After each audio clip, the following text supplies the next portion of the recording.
Well, I'm going to get started. I'd like to welcome all of you to the last STEM lecture of this academic year. The STEM talks are given on the fourth Tuesday at 11:10 till noon in the months of October, November, February, March, and April of each academic year. There have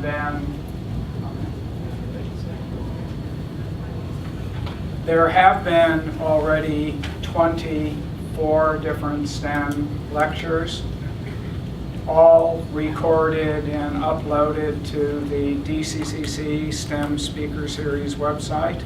So you can go back almost 6 years and enjoy talks on a variety of topics. And the series is funded by Pearson Publishing, which provides funds to pay the speakers. But I've waived my check for this talk. It seemed a little unethical. So I threw the money back in. Pat, there's a handout and a sign. So come on up. So my talk is on President James Abram Garfield. And there's a sign in too. My talk's on President James Abram Garfield and Pythagoras. There's a handout up here and there's a sign in up here. And they're separated by over 2,000 years. James Garfield, our 20th President of the United States, 1800s, and Pythagoras of Samos, Greece, approximately 500 BC. There's a handout and a sign-in sheet up here. So the talk is on Garfield and Pythagoras. Garfield has a unique distinction. He's one of 4 presidents to be assassinated. Abraham Lincoln, assassinated by John Wilkes Booth, Ford Theater in DC. And then James Garfield, assassinated by Charles Guiteau, 1880s. And then William McKinley, assassinated late 1800s, early 1900s, and then John Fitzgerald Kennedy, presumably by Lee Harvey Oswald in Dallas. Garfield, very, very interesting, accomplished person. Before becoming president, briefly, he was a general in the Civil War. Before that, he was a congressman from Ohio. And before that, he was, among other things, a mathematics professor, and thus the link with the Pythagorean Theorem. So the talk, Garfield and the Pythagorean Theorem, wrong Garfield, not the cat, and Pythagoras. So James A. Garfield was born in 1831 and was assassinated in 1881. Born in Orange, Ohio, November 19th, 1831. Inaugurated president March 4th, 1881. Shot by Charles Guiteau, July 2nd, 1881. Didn't last long as president. And died at Long Branch, September 19th, 1881. And that's a photograph of Garfield that I own.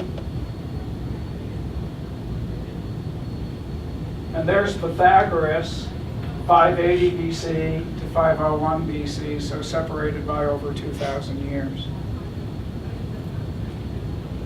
So Garfield was the 20th President of the United States. After he graduated from Williams College in 1856, he taught Greek, Latin, my favorite subject, mathematics, history, philosophy era, and rhetoric at Western Reserve Eclectic Institute, which is now Hiram College in Hiram, Ohio. It's still operating to this day. It's a liberal arts college, very much like Swarthmore. not too far from us. So a private liberal arts institute. He also practiced law. Was a brigadier general in the Civil War on the side of the Union, obviously from Ohio. Served as Western Reserve's president and was elected to the U.S. Congress. Quite an accomplished man. So there's Hiram College, Hiram, Ohio. It's still in operation, where Garfield taught and served as college president. In 1880, the GOP, Grand Old Party, Republican Party, not the same Republican Party it is today. The convention was a brokered convention. They could not decide on a candidate for the Republican Party for the presidential election. And on the 36th ballot, they kept on voting over and over and over again and couldn't get consensus. Garfield was elected as the nominee to represent the Republican Party, and some of the candidates who did not make it as the GOP nominee were Ulysses S. Grant, John Sherman, and James G. Blaine. But they finally decided on Garfield. He was the compromise candidate. Couldn't find any dirt on him, and he was acceptable to everyone. He didn't want to be nominated. He was kind of roped into it. And so the Grand National Republican banner of 1880, I'm a Garfield nut, so a lot of the things you see, I own. I own that photo of him. I own an original copy of that banner. Garfield's one of my heroes. It's General James A. Garfield running with, as his running mate, General Chester A. Arthur, who ended up becoming president when Garfield was assassinated. There's handouts up here. So Garfield was inaugurated on March 4th, 1881. He was a popular president who supported tenure in the civil service sector, civil service jobs. He was the last of 7 presidents to be born in a log cabin. Lincoln was born in a log cabin. And the first president to be left-handed. I find this amazing, but he was ambidextrous. He could write with both hands. And he was known to entertain his friends at dinner parties by simultaneously, you try this, writing in one hand in Latin while writing in the other hand simultaneously in Greek. Seems impossible to me. What a mind. And so there's the Greek alphabet and the Latin alphabet that we use, and he could write 2 different paragraphs simultaneously, one in Latin, one in Greek. So there's the cabin that James A. Garfield grew up in. He was born on November 19th, 1831 in a simple 20-foot by 30-foot log cabin built by his father. And it was about 40 miles away that work was being completed on a covered bridge in Newton Falls. And today it's the oldest still operating covered bridge in Ohio. You can still drive under it, covered bridge. And it was a small cabin in Cuyahoga County with only 1 room for the entire family. He came from very humble origins, but it did have wood plank floors. What a luxury, it wasn't dirt floors. And 3 small windows covered with oiled paper to keep out sunlight and keep rain out and let light in. And there was a ladder leading up to a loft where Garfield and his 3 siblings slept. Pretty luxurious surroundings, huh? President Garfield was shot in the back on July 2nd, 1881 by Charles Guiteau. Garfield had refused him for a job with the government, a civil service job. He thought Guiteau was unqualified and unstable, obviously unstable, and so to get him back, Guiteau assassinated him with an English bulldog revolver, because Garfield turned him down for government employment. What a good reason to assassinate a president. And And so there's a political cartoon. That's Charles Guiteau holding an English bulldog revolver, and the sign, an office or your life. Political cartoon. Alexander Graham Bell, who's famous for what? The telephone, invention of the telephone. Fashioned an electronic probe to find the bullet lodged in Garfield's spine, sort of a metal detector, same kind of metal detector you would use at the beach to find things. But after weeks of suffering, Garfield died of infection and blood poisoning on September 19th, 1881. He didn't die of the bullet, but the infection caused by the bullet and the unsanitary hands of the nurses and doctors who tried to save him. There wasn't much in the way of hygiene back then in a hospital setting. So it wasn't the bullet that killed him, but the doctor's unsterilized hands and unsterilized equipment. Had it happened nowadays, he would have easily been saved. So there's Alexander Graham Bell, and Alexander Graham Bell trying out his invention of the telephone.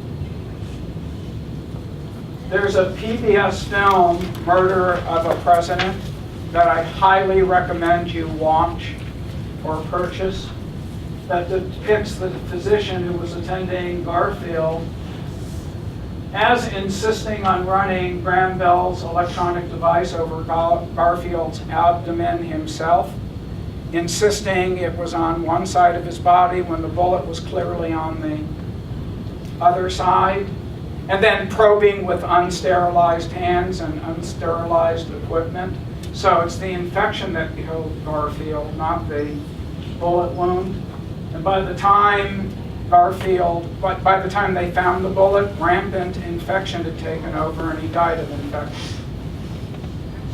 So, Murder of a President, American Experience. You can watch that on PBS. You can buy the video like I did, and they gave me rights to play a portion of it. Here's Bell's electronic device that tried to locate the bullet, but it was unsuccessful because they kept probing on the wrong side. Otherwise, he might have been saved.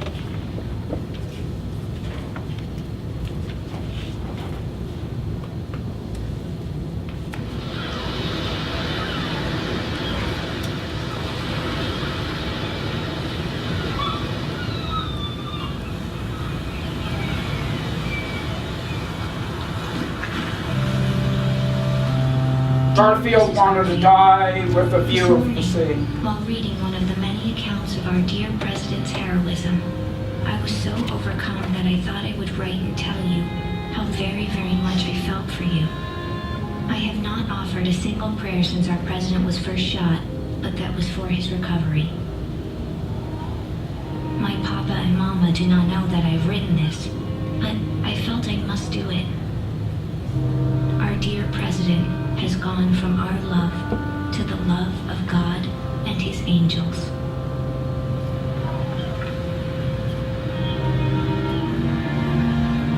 James Garfield had been in office just 200 days. Already, many Americans had come to see in his youth, brilliance, and kindness the makings of a truly great president. But now he was dead, brought down by an assassin, and, some believed, his own doctors.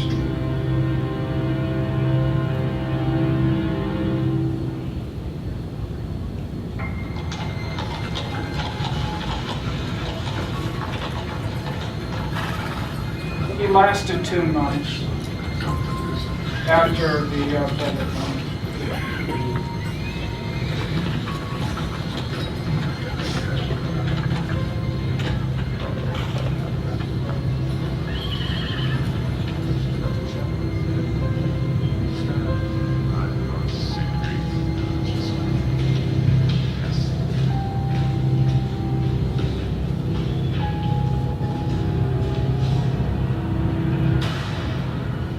And that's how it happened. Charles Guiteau, English bulldog revolver, shooting him in the back.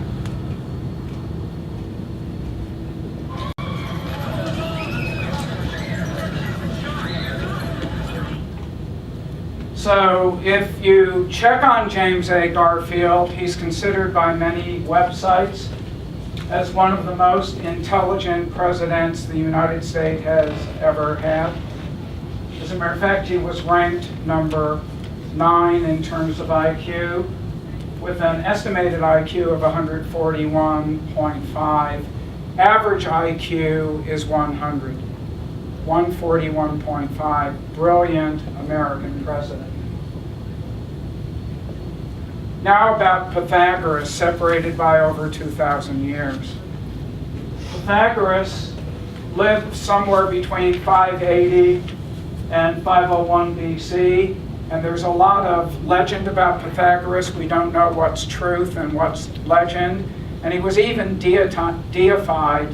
Much about Pythagoras sounds a lot like Moses and Jesus, like resurrecting the dead, turning water into wine, walking on water.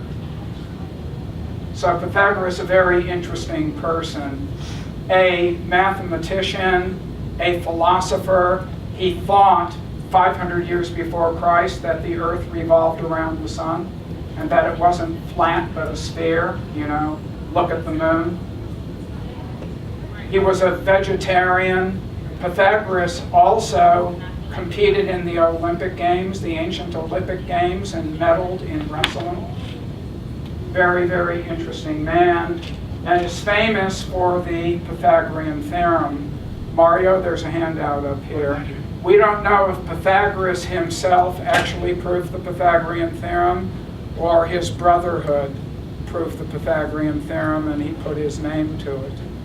But Pythagorean Theorem. He was born on the island of Samos, one of the Greek islands. Samos, Mykonos, Rhodos, Delos, Santorini, Crete, one of the many Greek islands. He was born on the island of Samos. Actually, beautiful island. In 1978, I made a pilgrimage there to see where one of my heroes was born. Absolutely beautiful island. And that's what Samos looks like today. So legend or fact, we don't know whether this is just legend about Pythagoras or fact. Like that he sacrificed an ox or sacrificed hundreds of oxes to thank the gods for his discovery of the proof of the Pythagorean Theorem. That he was a saint, a prophet, and a demigod, predicting earthquakes, turned a stick into a snake, and performed miracles. Sounds like Moses. One of the founders of modern science, one of the first naturalists, thought the earth was a sphere and that the earth revolved around the sun. He discovered the octave. As a matter of fact, he's considered the father of music, and that if you take a string of a certain length and a string twice as long and hold them tight, one will be 1 octave difference from the other. So considered the father of music, and was a numerologist as well. Garfield contributed an original proof of the Pythagorean Theorem to the hundreds that have been discovered. And here's a major message. One thing I love about math is that there's more than one way of solving a problem. There's no one right way of solving a problem. If we wanted to go right now from this auditorium to Burlap and Bean, we could go out that door around the building and go to Burlap and Bean, or we could walk that way to Burlap and Bean, or we could walk to the center of the campus and around and go to Burlap and Bean, and some of the paths would be what? More direct than others, but they all reach our goal. And in mathematics, there's more than one way of proving something. There's a great deal of creativity in math, so there have been hundreds, if not thousands, of proofs of the Pythagorean Theorem, some short and amazing, some very lengthy, some in between, some using geometry, some using something called vectors, others using calculus, others using just plain old algebra, but they all conclude with the Pythagorean Theorem that a squared plus b squared equals c squared. So there are many different proofs of the Pythagorean Theorem, and Garfield became famous as a former math professor, of finding a unique proof of the Pythagorean theorem. And what year was that? You'll see right now. So there's a book, The Pythagorean Proposition, in my library. It's a collection over 300 completely different proofs of the Pythagorean theorem, but all concluding that a squared plus b squared equals c squared. So here's the Pythagorean theorem. You have a right triangle, and A and B are called legs. They're the sides that form the right angle. And the side directly opposite the right angle is called the hypotenuse, and it's typically labeled C. Hypo means under, like hypothermia. And tenuse means stretched. And that's an ancient Greek word because the hypotenuse is literally stretched under the right angle, or opposite the right angle. And the Pythagorean theorem, purportedly proved by Pythagoras around 500 BC, is that a squared leg squared plus b squared leg squared equals c squared. Hypotenuse squared, very important in trigonometry, algebra, calculus, surveying. Very, very important theorem. It keeps on showing up in advanced mathematics. Very critical idea. So a squared plus b squared equals c squared, only for a right triangle. There is Euclid's proof of the Pythagorean theorem, 300 BC. Looks pretty complicated, doesn't it? Takes about 25 steps to conclude that a squared plus b squared equals c squared. When I taught geometry in high school, I avoided giving Euclid's proof of the Pythagorean theorem. Kind of a lengthy proof. But is that the only way to prove the Pythagorean theorem? No. Many different ways of proving it. There's a similar triangle proof of the Pythagorean theorem, which I used to teach my students when I taught high school for 20 years. So I'll go over it briefly. There's a right triangle with legs A, B, and C.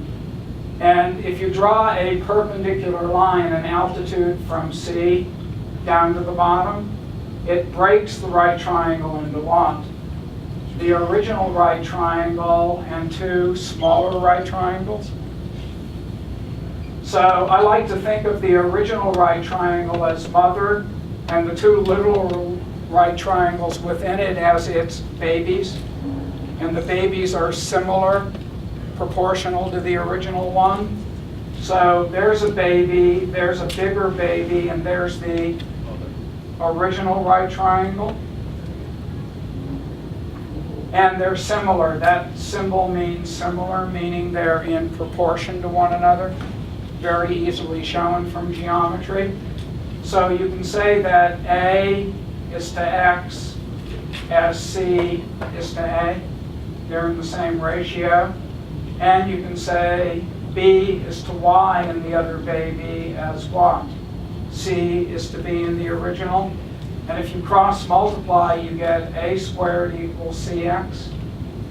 And with the other ratio, you get B squared equals CY by cross multiplying. And if you add them together, A squared plus B squared would be CX plus CY. You can factor out a C times X plus Y, but X plus Y in the original drawing is equal to what?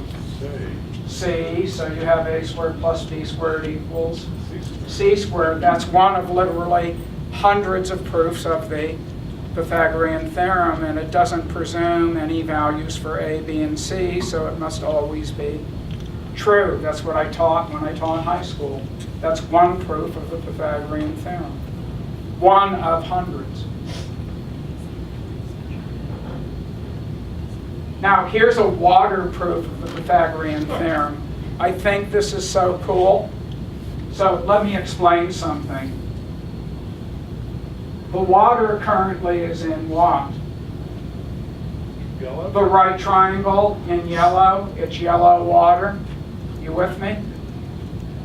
And this is going to spin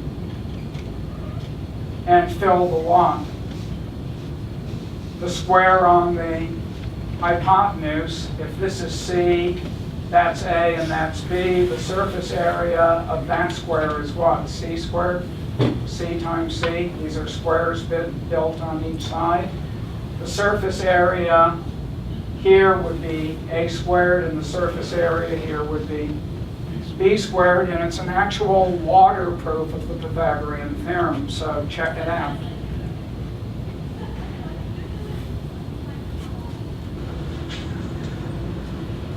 There's water, blue water, in what? A squared and B squared?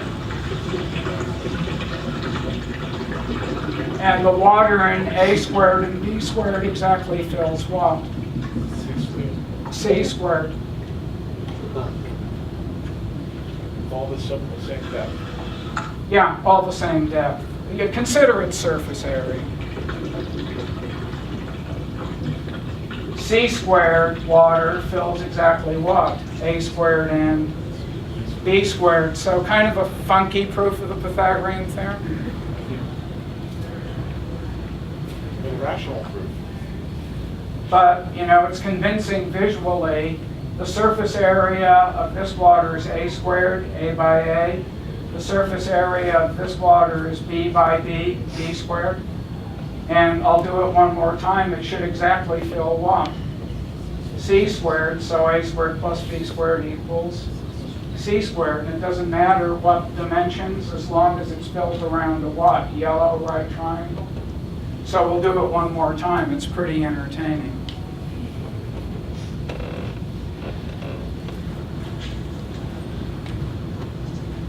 Again, one of the big messages, there's more than one way of proving a theorem.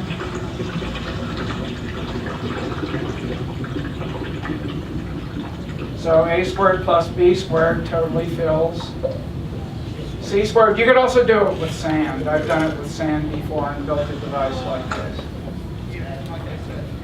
So waterproof of the Pythagorean theorem. Now, did you know the Pythagorean theorem appears in The Wizard of Yeah. Oz? Remember Dorothy and the Scarecrow and the Tin Man? Yeah, when the Remember? Scarecrow was getting his brain. Yeah. So in the 1939 film The Wizard of Oz, the Scarecrow, the Tin Man, and the Cowardly Lion travel to meet the wizard, seeking respectively a brain, a heart, and courage. After receiving his brain from the wizard, the Scarecrow recites the Pythagorean theorem incorrectly. What were they thinking at MGM? He stated the sum of the square roots of any two sides of an isosceles triangle is equal to the what? Square root of the remaining side. Whoops. Misstatement of the Pythagorean theorem in The Wizard of Oz.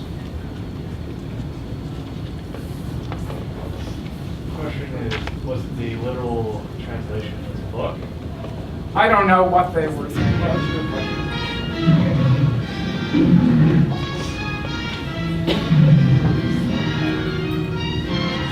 Maybe not. By the way, I secured rights from MGM. I have the contract. I wanted to cover myself.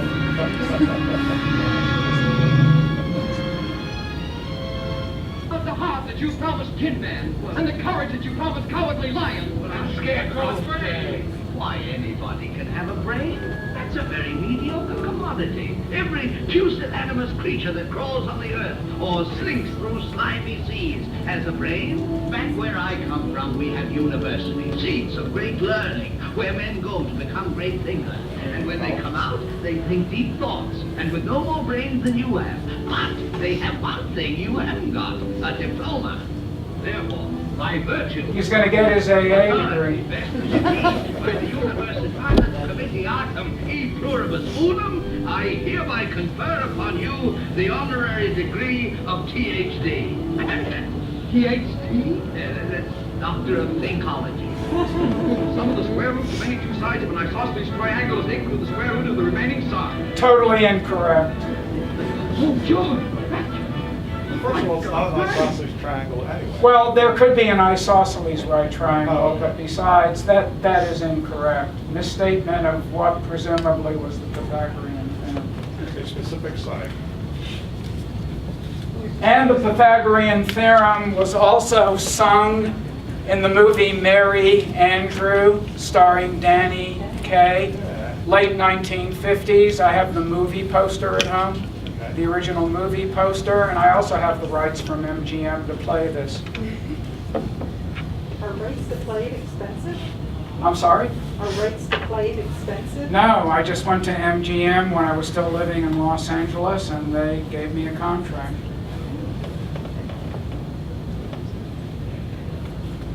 Whoops.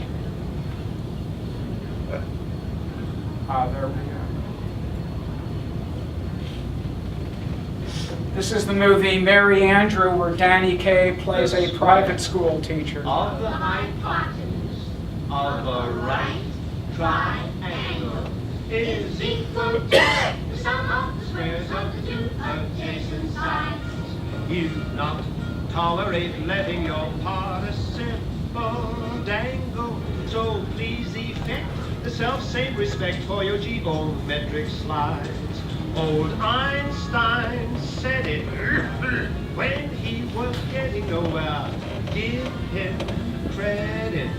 He was heard to declare, Eureka! Square of the hypotenuse of the right triangle. Do you see the right triangles? Sum of the squares of the two adjacent sides. Now that we've come this far, men, let's go through the rules again.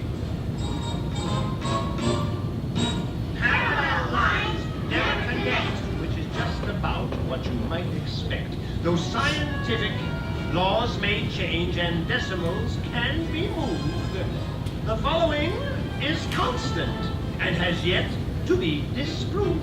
The square of the hypotenuse of the right triangle is equal to the sum of the squares, not less, not more, as I said before, is equal to the sum of the squares of the two adjacent sides.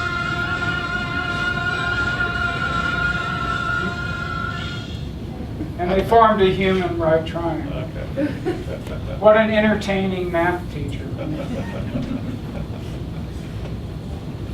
To you? So what was wrong about that? Nothing wrong about that. That was correct. Oh, Mary Andrew, he did do the Pythagorean theorem correctly. It's Wizard of Oz that did.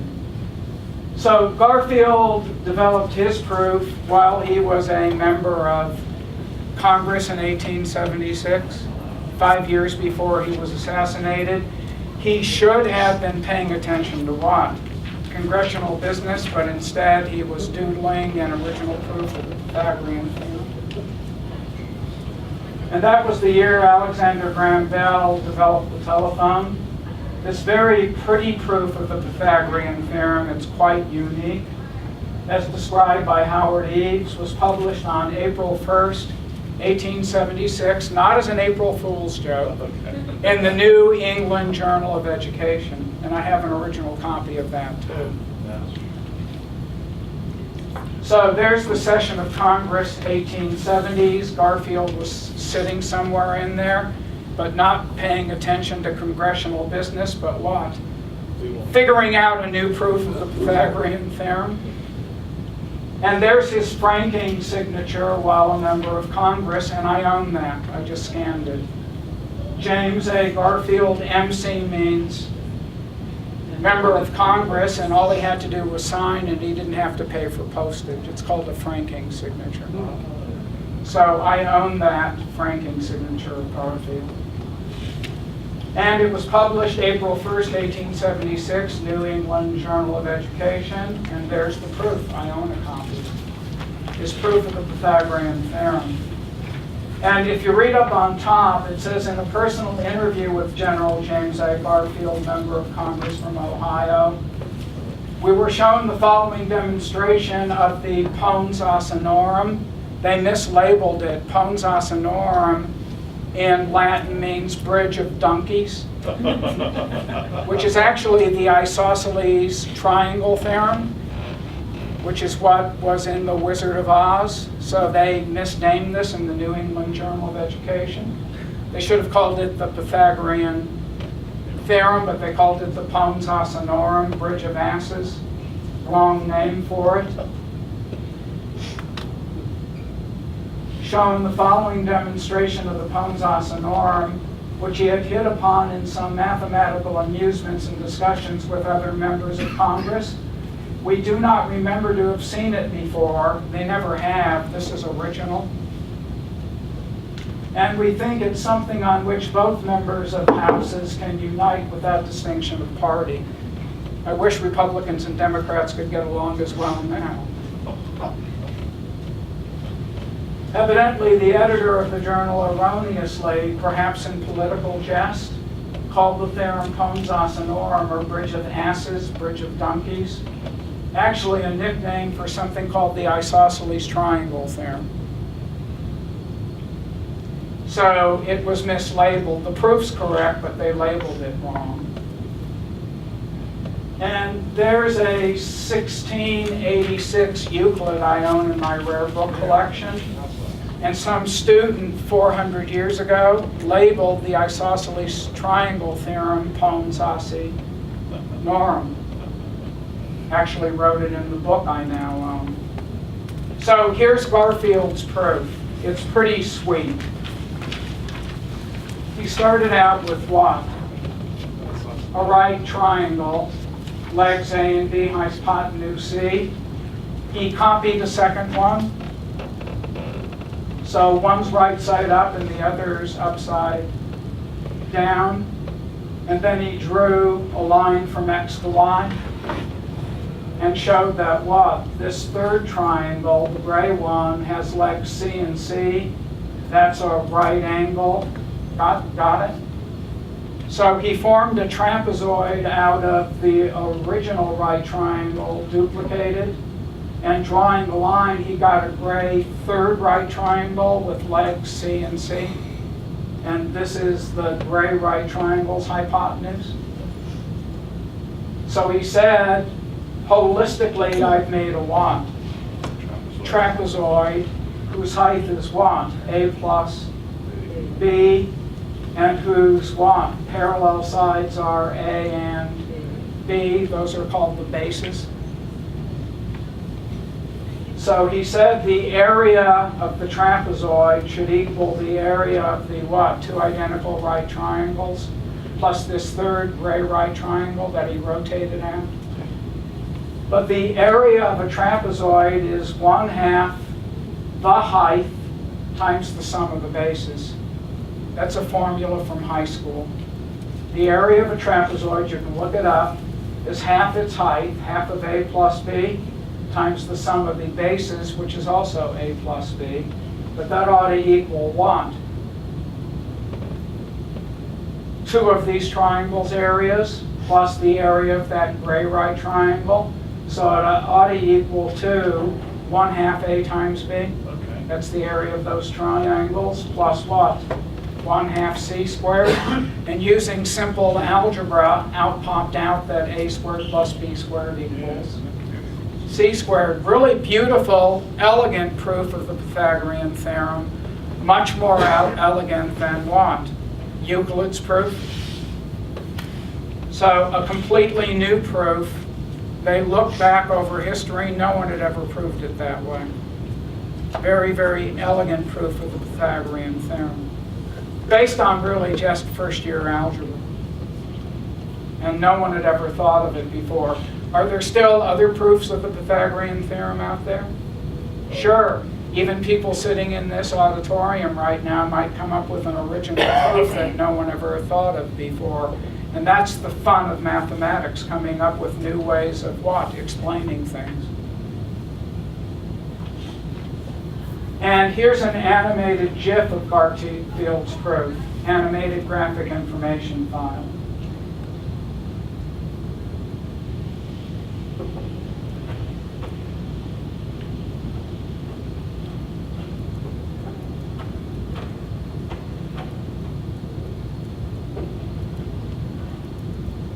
so a squared plus b squared must equal c squared. So I stuck in an animated GIF to show the same thing.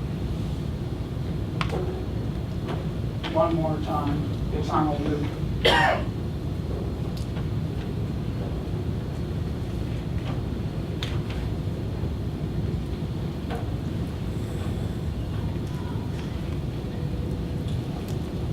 So the area of the, two little right triangles and the big one whose legs are C and C equals the area of the trapezoid, and if you set them equal, out pops a squared plus b squared equals c squared.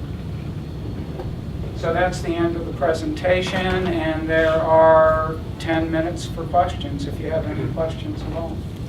Yes? I noticed it's pretty interesting. It's almost purely algebraic, but you have to refer to geometry to assert that angle between the two C sides. Right, and I skipped over that, but that, if I can go backwards. But I mean, it's true, but Yeah, is it? what Bob was saying is, you've got to prove that that angle right there is a right angle, so that gray triangle is a right triangle, but it's a simple argument. I wasn't going to get into it, but very, very simple argument. Any other questions or comments?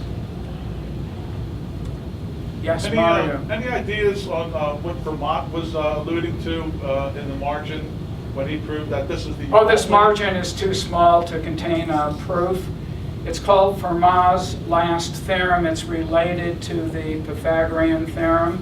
And we know a squared plus b squared equals c squared. But Fermat said it doesn't work for cubed, fourth power, fifth power. There are no numbers where a cubed plus b cubed equals c cubed, or a to the fourth plus b to the fourth equals c to the fourth. And Pierre Fermat said, I have a proof. He was a braggart, though. I have a proof that will not fit in the margins of my book, where he said he had a proof. Right. And so there was a quest for hundreds of years to find a proof.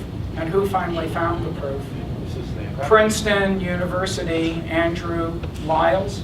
In 92? Yeah, and I own an autographed copy of the proof because that's where my older daughter did a postdoc at Princeton.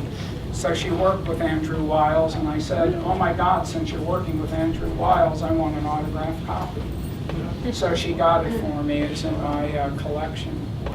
So yeah, Fermat's last theorem is related loosely to the Pythagorean theorem. Only a squared plus b squared equals c squared. It doesn't work for higher powers. Andrew Wiles, using elliptical integrals, proved it in the 1990s after 300 years of attempts by other people. So Princeton University, a little over an hour drive from here, is where it was finally proved that it doesn't work beyond second degree. Any other questions? Does it work for just A, B equals C, A plus B equals C? Or does it have to Well, be sure, squared? 3 plus 4 equals 7. I mean, it's going to work for first degree, but that's not the Pythagorean theorem. There are a lot of instances where two numbers add up to a third number. Not as many instances where a squared plus b squared equals c squared. And if a squared plus b squared equals c squared, a and b would be legs, and c would be the hypotenuse of a right triangle. Doesn't work for third, powers, or higher. Any other questions?